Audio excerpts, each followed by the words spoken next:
So we are going to go ahead and start reading our next story, Searching for Summer. As we read our story today, we are going to learn a new strategy or a new tool. That is why you guys have this worksheet, and that's why I have it up here. CAPS. So, yes, it looks like caps. When you guys hear the word strategy, what do you think of? What does that make you think of? Huh? An idea? Okay. So, maybe I'll just put that. So we said an idea. A technique, Emily said. What else do we think? A strategy.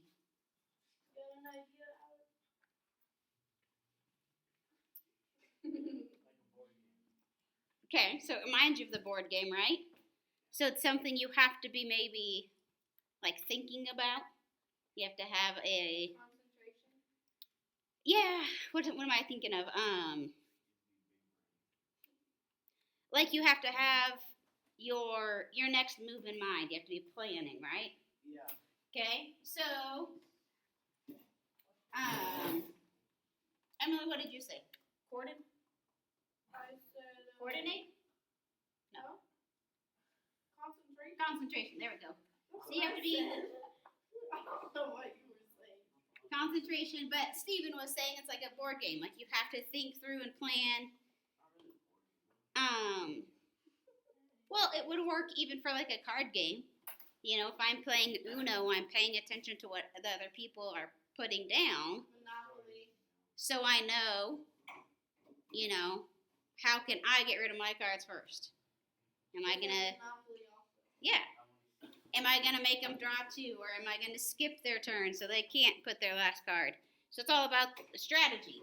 So technique, idea, like planning ahead. Okay. So that's what we're going to kind of learn about for when we're reading. Because sometimes just having a tool or an idea for what to do when we're reading or how to find the information we need can help us. So CAPS is like an acronym where each of these letters stands for a different thing that we're going to look for as we read to help us understand. Does A stand for idea? No. What do you guys think C stands for? We'll start up there. Cat. What would you, when you're reading a story? Okay, so that might have to do with the writing. Communication.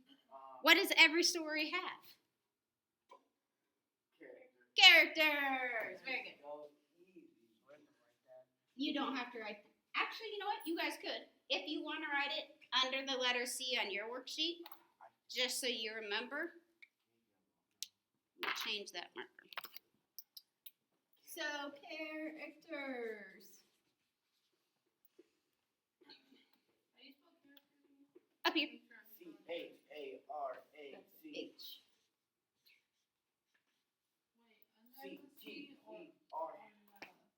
C-H-A-R-A-C-T-E-R.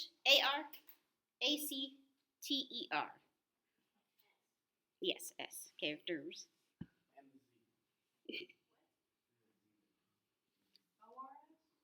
E-R. Okay, so first we're going to, as we read, we're going to try to figure out who our characters are. Who are we talking about? Yes. So Stephen's looking up here on the screen where I have the story pulled up, and he's saying, I already see a name right there at the first line. So we're going to talk about what that looks like. What do you guys think that A up here stands for? Action. Close. Similar. You already did say that. Starts with an I, not an A. Oh, whatever. What's another word for, like, my goal? What I want to do? What would you say?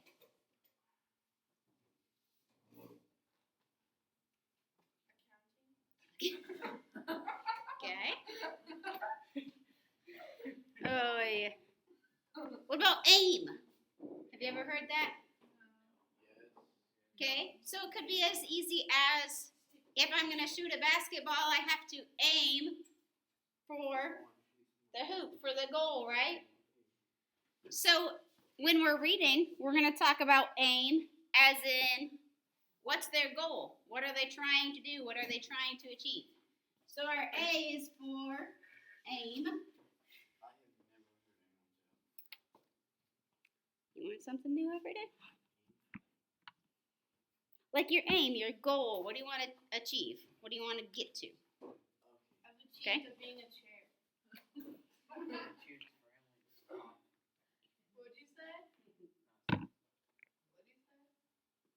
So all of our stories that we read, we have a goal. We have something in mind that the characters are trying to do, or something they're trying to, a place they're trying to go. So let's talk about P. So we have characters aim. What do you think P could be? Problem. Denise, what'd you say?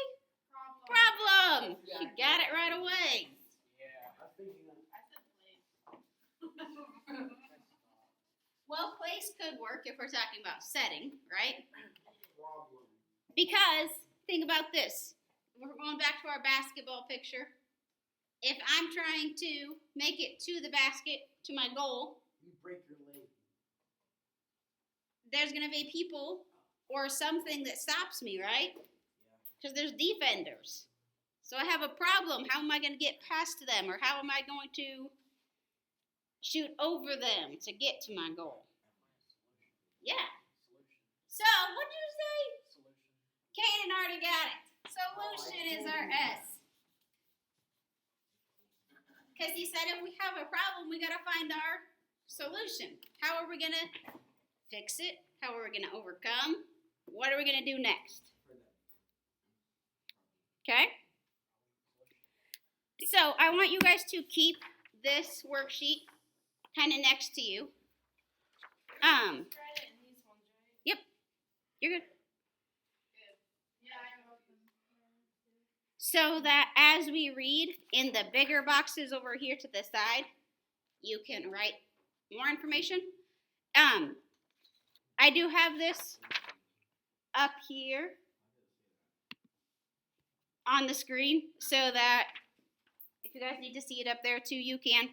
You guys have a paper copy of our story. I also put that up here on the screen so that we can zoom in and make it bigger if it's easier to read up here.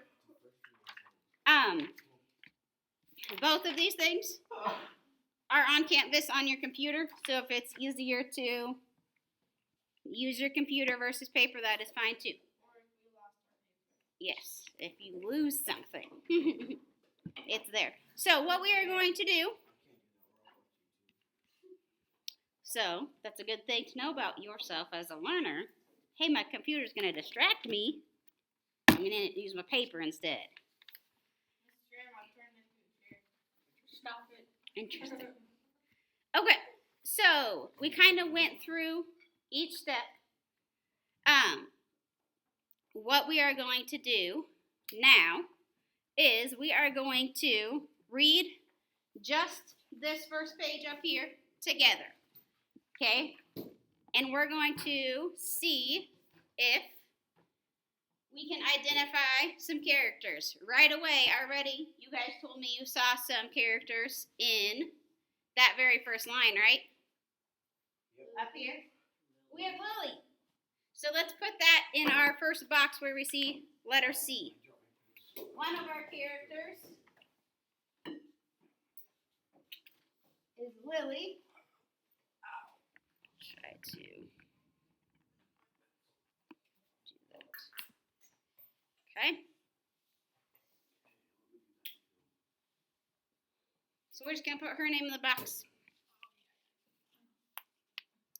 So I will go ahead and keep reading. Lily wore yellow on her wedding day. In the 80s, people put a lot of faith in omens and believed that if a bride's dress was yellow, her married life would be blessed with a bit of sunshine. It was years since the bombs had been banned, but still the cloud never lifted. Whitish gray day after day, sometimes darkening in a weeping slate gray, or at the end of an evening turning into smoky copper, the sky endlessly, secretively brooded. Old people began their stories with classic fairy tale openings. Long, long ago, when I was a little one, in the days when the sky was blue, and the children listening and chuckled among themselves at the absurd thought because blue. Imagine it. How could the sky ever be blue?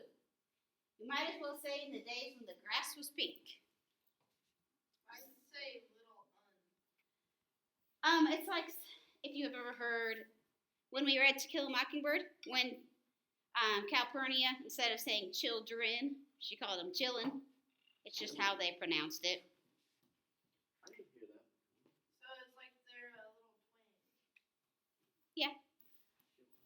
All right, let's look at this next part. Stars, rainbows, and all the other heavenly sideshows have been permanently withdrawn, and if the radio announced that there was a blink of sunshine in such and such a place where the cloud belt had thinned for half an hour, cars and buses would pour in that direction for days in an unraveling search for warmth and light.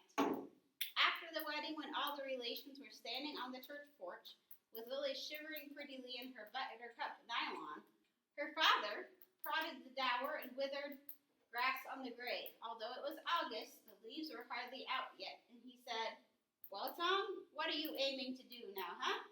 Tom is another. Tom! The problem is there's smoke. So, what do we... So we have Tom. Who do we think Tom is? Where does he fit? Brother. Lily's dad. Okay. So, her dad is actually talking to Tom. So, Tom is somebody else. Their husband. Boyfriend. What'd you say? Her husband. Yeah. Tom is who she just married.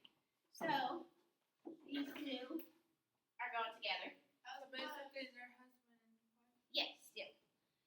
We can also maybe put down her dad. We don't know his name yet, but we know Bill. he's there. Bill. Bill Nye, the science guy. No, Emily, not I said science die. that. Yes, don't say it. Okay, so we have a couple of our characters. Let's just read to the end of the page, and then we'll see what else we find. So Tom said, "We're going to find a bit of sun and have it on our honeymoon in it," said Tom. There was a general laugh from the wedding party. "Don't get sunburned," shrilled Aunt Nancy. "Better start off Bourbonmouth way. Paper said they had a half hour of sun last Wednesday week." Uncle Arthur weighed in heavily. So, who can we add to characters? Aunt Nancy and Paper. Yes. Oh, no. Aunt Nancy and Kidding. Aunt Nancy and Uncle Arthur. Arthur. So we have Aunt and Uncle. Oh, we only got potato. Just put who they are so far.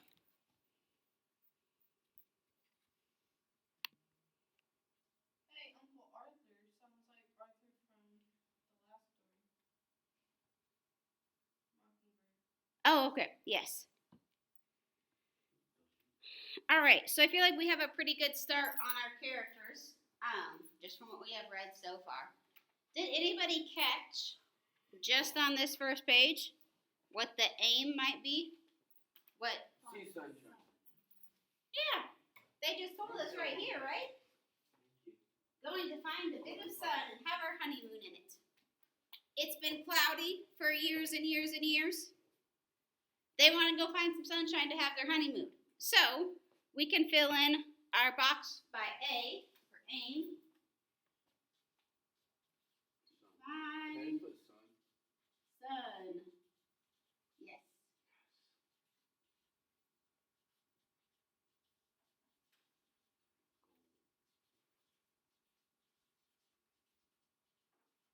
Okay, so I just said to find sunshine for their honeymoon. That is our aim. That's our goal, okay?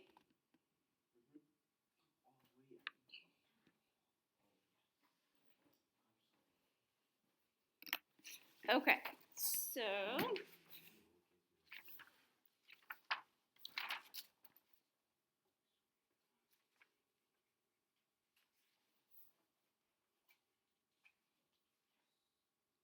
think Moon would be a pretty name to name someone. what is it? Moon. Okay. What did she say? Because it's kind of like an odd name, but it's a pretty name. Okay, so once you have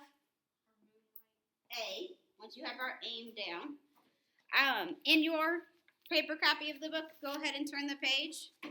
The next page is a picture. We're going to look at page 68. There's different pictures. I will move this.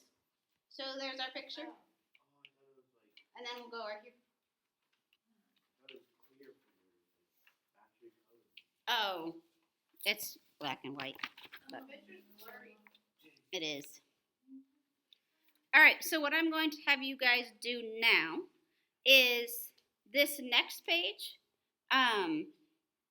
is more details. We won't be able to add anything to our chart or our paper quite yet. So what I'm going to do is I'm going to give you guys just a couple minutes to read this next page. It's only page 68. Can we read it from up there? And then we'll kind of skip ahead.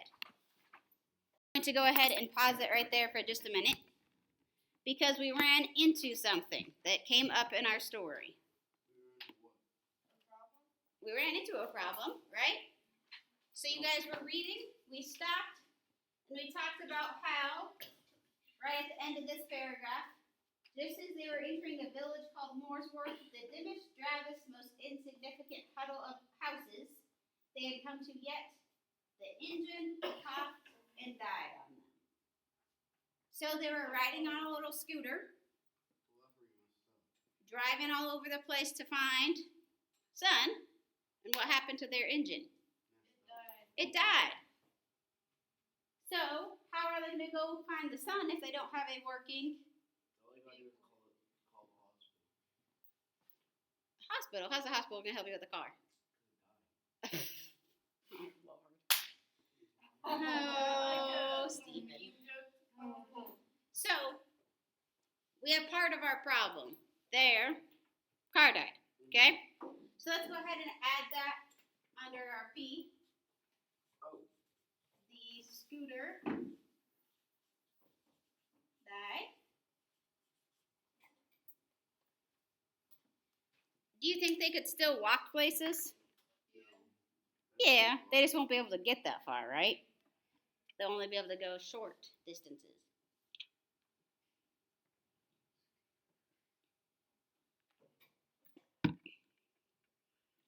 And so we have part of our problem. Their scooter, their transportation just died.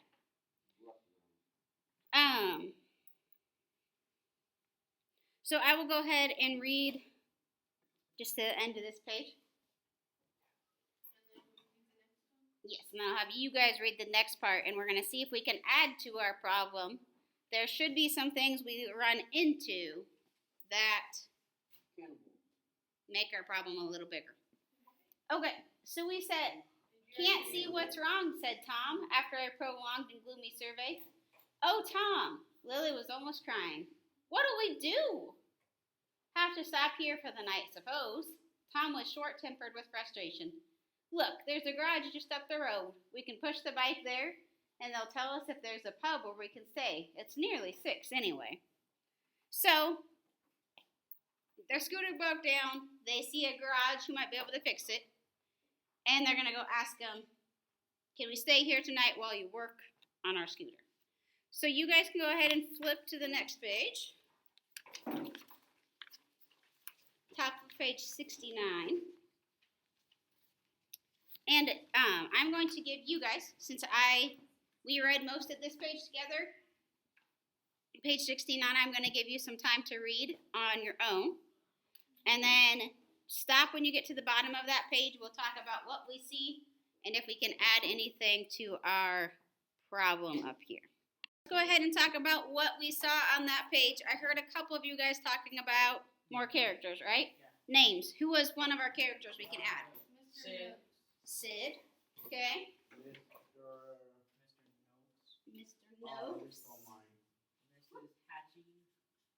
Okay. Mrs. Hatching. Oh, mine. George. Okay, at the very end of it says, The old man. you know, Sid. they're looking for a bit of Okay, hold on. Yep. Let's just do characters first, and then we'll. I think the old man. Old man, okay. Oh man, that's not a name. Well, they don't give us his first name. They just talk about an older man. What's his first name? Is Sid? We'll put that up here. His name's Old Man. Okay. All right. So we added some characters. We have a few more people we're talking about now. What did you guys notice when we got down towards the bottom of the page here? What did you guys think about Mr. Noakes? He's really nice. You think he was nice? Yeah. Sounds like a kind guy trying to help people out. Okay. How did they describe him? I'm looking Scary. right here in this paragraph. Mr. Noakes was a repulsive-looking individual. What's repulsive? Repulsive is like, yeah, disgusting. Like, he didn't look very pleasant or very friendly. But he did offer them a room, right? When he heard they wanted a room, he did try to help them. But let's look in here. I think this tells us something about him. When he heard they were honeymooners, he said, "Want a bed for the night?" And he laughed a disgusting laugh.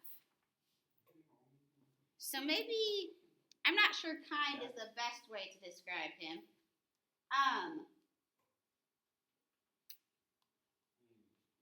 So I'm guessing he's kind of rude. He's kind of rude. Let's look down here. Alex Sanchez. Mr. Noakes stood over their table grimacing at them. Lily unwisely, make sure you guys listen to this part. Alex has her hood on. Thank you. You're out, Scott. Lily unwisely confided to him that they were looking for a bit of sunshine. Mr. Noakes' laughter nearly shook down the ramshackle building. So, what did they told Mr. Noakes they're looking for what? Sunshine. And what did he do? What was his reaction? He almost blew up the building. Because he was laughing so much. So, what does that tell us about Mr. Noakes? Does he seem real friendly? Not really. Rude. He seemed kind of rude. I think he seemed pretty friendly, So, when we first started reading, he may have seemed friendly, but then he starts laughing. And down here at the bottom, he says, "Sunshine, oh my God, that's a good one. Did you hear that, Mother?" He bawled to his wife, "They're looking for a bit of sunshine." Wait, there's another woman? So, he's just talking to his wife. Now, why do you call him mother? I mean, if they had kids, he might say that. So, Yeah. I'm thinking Mr. Noakes is almost like mocking them.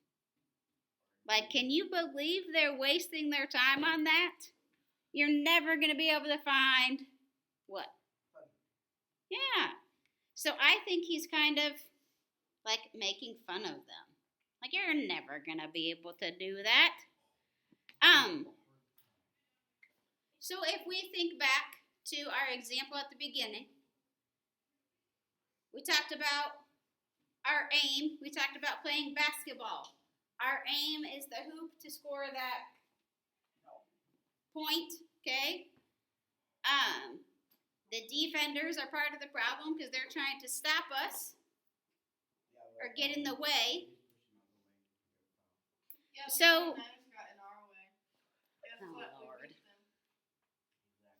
All right. So, what do we think about Mr. Noakes? Do you guys think he could be part of the problem? Not really. He didn't really do anything wrong. He hasn't done anything, but does he believe in them at all? No. He No. does not like them. It would be like if Emily was said,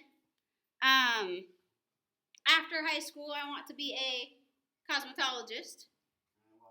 And somebody just started laughing and was like, "Ha ha! You'll never be able to do that."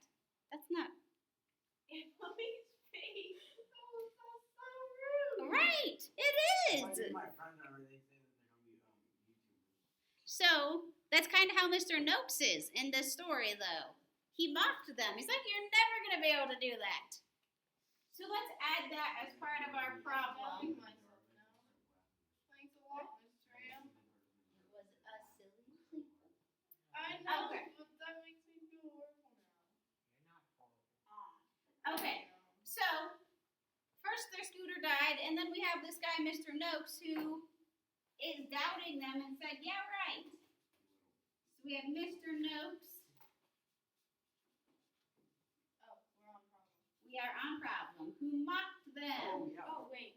We used to, oh yeah, we already did put that. Yes. So on your paper, or however you're filling it out, for problem we're going to add Mr. Noakes mocked them. He said, "You're never gonna find that."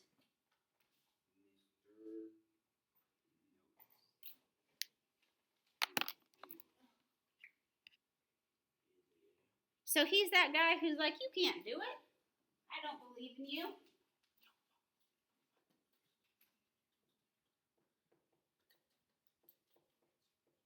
So do they die at the end? Wasn't finished yet. Are we supposed to put strategy on the bottom? You don't have to. I just added that. I'm gonna read the end of this. So we are going to now we get to keep reading to figure out how do they solve their problem or how do they overcome their problem. Okay? How are they going to overcome or prove Mr. Noakes wrong? So what we are going to do is going to give some time to read again, and we will check in. So we are on page 70 now. Oh. All right, so let's go ahead and stop there, and I just want you guys to fill me in on what you read and what you noticed. We should have gotten down here to the end of 71 and then gone into 72. So we read about Tom and Lily. They took a bag to Miss Hatching, okay? They saw it sitting at the pub when they talked to Mr. Noakes, and they said, "We'll take this to her. We're just going to walk. We're going to find her house." They get to Miss Hatching's house, and what did they started talking to her? They explained, "We're on our honeymoon. We just got married. Here's what we want to do." And what did they find there? Great. Good job, Emily. They found the sun. If we look at the very top, 72, says, "Then it was true, it was not their imagination, that a great dusty golden square of sunshine lay on the fireplace wall where the brass pendulum of the clock and every swing blinked in sudden brilliance." So there's this golden square, which they said, we found the sun. So that's what we have here under solution. They took the bag to Miss Hastings and they found the sun. Did they accomplish their goal, their aim? Great, awesome. Yes, they did. So we have that part.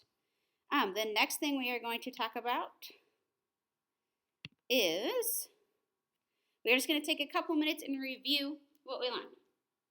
What's the name of our strategy? Up here. Okay, so we had caps, characters, aim, problem, solution. So that's just an easy way for you to remember anytime you're doing some reading. What was the characters? What was their aim? What were they doing? What got in their way? What was the problem? And then how did they solve that or overcome with their solution? So this is just an awesome tool, an idea, a technique, whatever you want to call it, to use when you're reading, whether it's in this class, another class, on a test, being able to pull those apart. We're going to keep using this strategy throughout the next couple of stories, and I'm going to leave this poster up. And I want you guys, throughout the next couple class periods, we're going to have some quick check-ins and assessments to make sure you're remembering, and so that you guys can turn something into me showing I know the strategy, how to use it, and how to find my information. So very good job today. We will leave this up like I said, and next class we'll do a little bit more with this. Very good job.